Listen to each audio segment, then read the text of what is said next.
the first 5 holes. Got 4 holes to play, and we both hit 3-wood into a wind that is definitely hurting us on the first hole.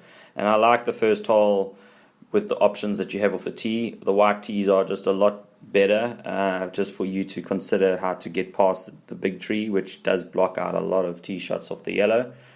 And I gave myself a little bit more room and hit a 3-wood that was really exactly where I aimed. And I think my partner also liked the line of angle of attack that I would have with that tee shot.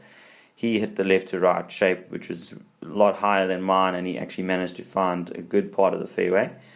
I was surprised to find myself in the hazard, because it was a good shot, a good result, a good swing, and this is the part of the week where you're saying, well, look, I've really done as much as I can with my long game, with the 3-wood, with the hybrid when I'm hitting it that way.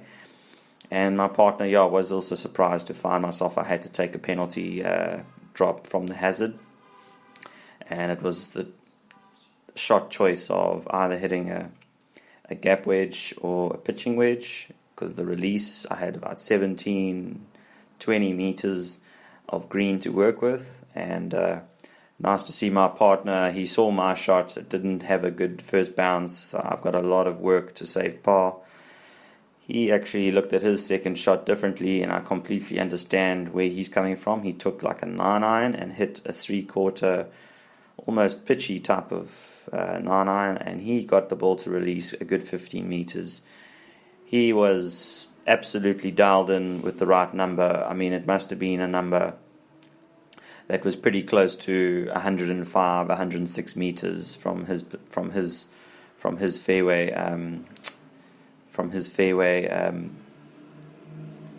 position.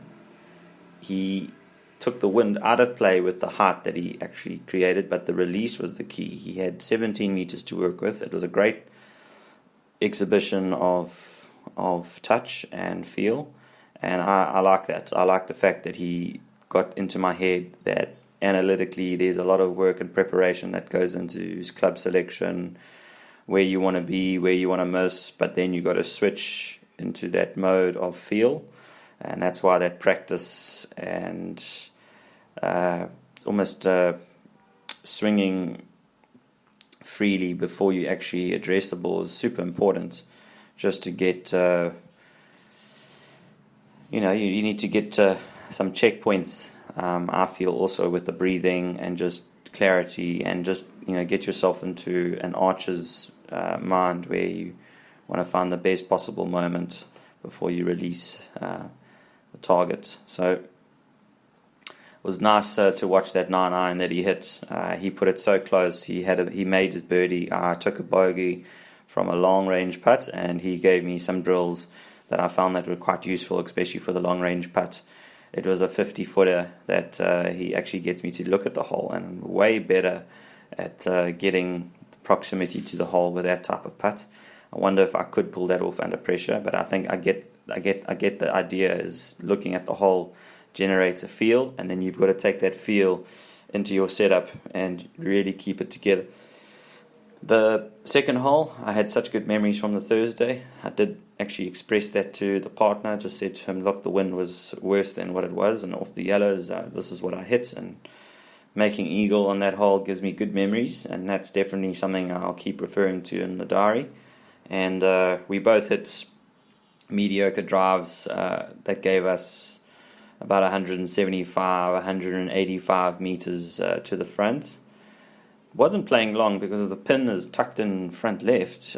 He hit a 3-wood that actually pitched on the throat, and it actually went probably 15 foot, 16 foot past the hole. So he's got a downhill eagle. I didn't find the fairway, so I had to consider a hybrid to be a better choice of club because of the height that I wanted to get, and also I wanted to shape it right to left. There was a tree that was between me and the target, so to miss somewhat 45 yards, 50 yards, just short right wasn't a bad idea, and we actually just considered the lie and a lob wedge being a better result from that up and down percentage compared to the 54. So I walked away with birdie there, making quite quite a big left to right breaking downhill putt. So very nice to bag my first birdie after 7 holes, and going on to the third hole. Always a 9-iron or a pitching wedge with the way the wind is helping, and it's a de-elevated tee shot. Pin is looking scary with its, being right half of the green.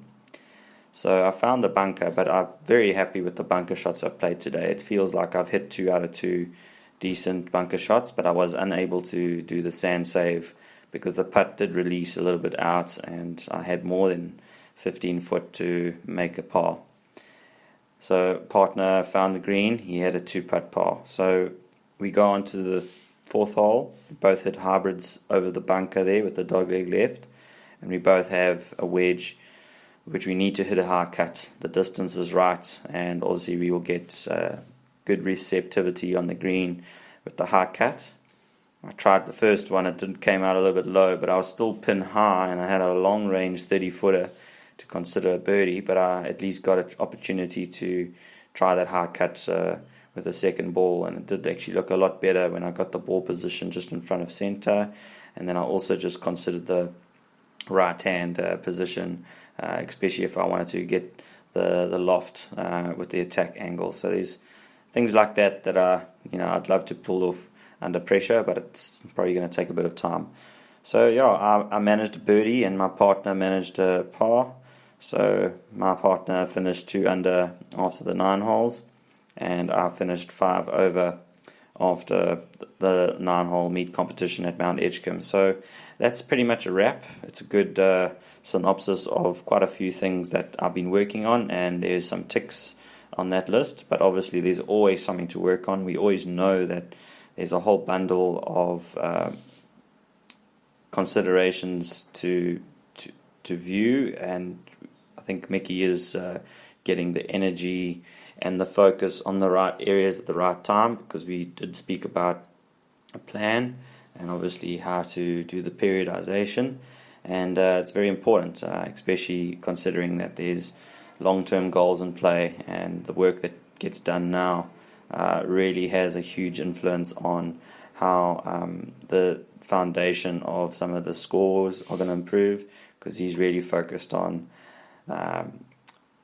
expectation levels, management of just the way the tournaments can go.